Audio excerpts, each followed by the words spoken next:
Welcome you to my channel SSC smart classes. बहुत बहुत स्वागत करता हूँ आपका एसएससी स्मार्ट क्लासेस चैनल पे।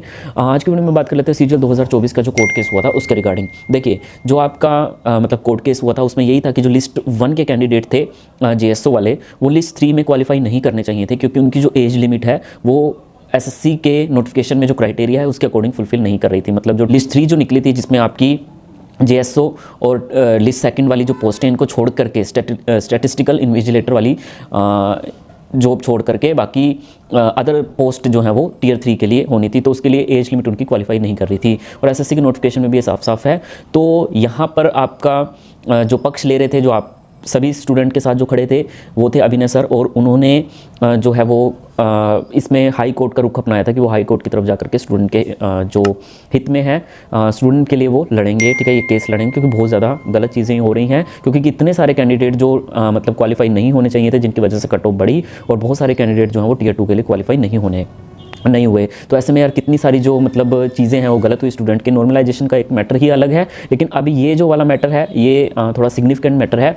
अब यहाँ पे जो मतलब जैसे छुट्टियाँ चल रही थी, तो इस वजह से जो ये हाई कोर्ट में वो केस लिस्ट नहीं हुआ, क्योंकि छुट्टियां थी। तो जैसे ही अब छुट्टियां ख़त्म होंगी तो पिटीशन आपकी दायर की जाएगी। अब ये पिटीशन एक्सेप्ट की जाती है नहीं की जाती, तो उस चीज़ के ऊपर देखने वाली बात है। और आगे इसके ऊपर कोर्ट जो है वो सिग्निफिकेंट प्रूफ अगर मिल जाते हैं, ठीक है, ये पेश कर पाते हैं, तो आगे हो सकता है कि फैसला जो है, अगर सिग्निफिकेंट प्रूफ मिल जाते हैं तो इस पर स्टे ऑर्डर लग सकता है। तो आगे यही हो सकता है। एक तो पॉसिबिलिटी ये है कि स्टे ऑर्डर लग सकता है, तो कोर्ट जो है वो स्टे लगा देगी। अगर वो देखिए, आपकी एग्ज़ाम डेट जो है वो उसकी आ गई है 18, 19, 20। तो जो आपकी एग्ज़ाम डेट्स आई हैं, तो उससे पहले तो आपका मतलब अगर ये केस टल जाता है और फटाफट से हियरिंग हो जाती है, तो आपका स्टे वाला जो इस एग्ज़ाम के ऊपर जो है वो स्टे जो है वो लग सकता है। तो उससे पहले जो है वो आपका फटाफट से मतलब ये सारी चीज़ें जो है वो कवर अप हो जानी चाहिए, पिटीशन आपकी दायर हो जानी चाहिए, और उस पिटीशन के बाद कोर्ट को एक सिग्निफिकेंट प्रूफ जो है वो हम लोग दे पाएँ। ठीक है, वो भी एक ठीक है एक अहम चीज़ रहेगी, ठीक है, इस केस में जान डालने के लिए।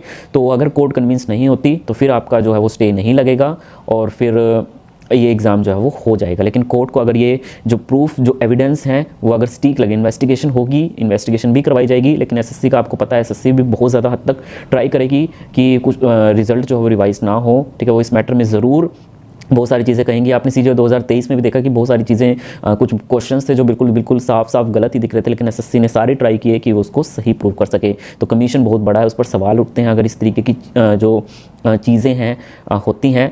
तो मैं तो आप लोगों को बस यही कहूँगा कि चाहे स्टे लगे या ना लगे, लेकिन जिन लोगों का टियर 2 के लिए क्वालिफाई हुए हैं, तो वो अपनी तैयारी जो है वो बेस्ट से बेस्ट तरीके से करें। ठीक है, एग्ज़ाम डेट आपकी 18, 19, 20 जो है वो बस जल्दी ही आपका एग्ज़ाम भी होने वाला है, तो अपनी तैयारी जो है वो करते रहिए।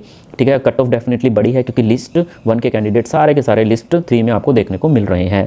तो वो सारी चीज़ें जो हैं वो हमें नज़रअंदाज नहीं करनी पड़ेंगी, लेकिन आप अपनी तैयारी ज़रूर करके रखिए। अभी एडमिट कार्ड नहीं है, एडमिट कार्ड भी आ जाएंगे। वीडियो अच्छी लगी तो प्लीज़ लाइक शेयर सब्सक्राइब जरूर कीजिए। धन्यवाद।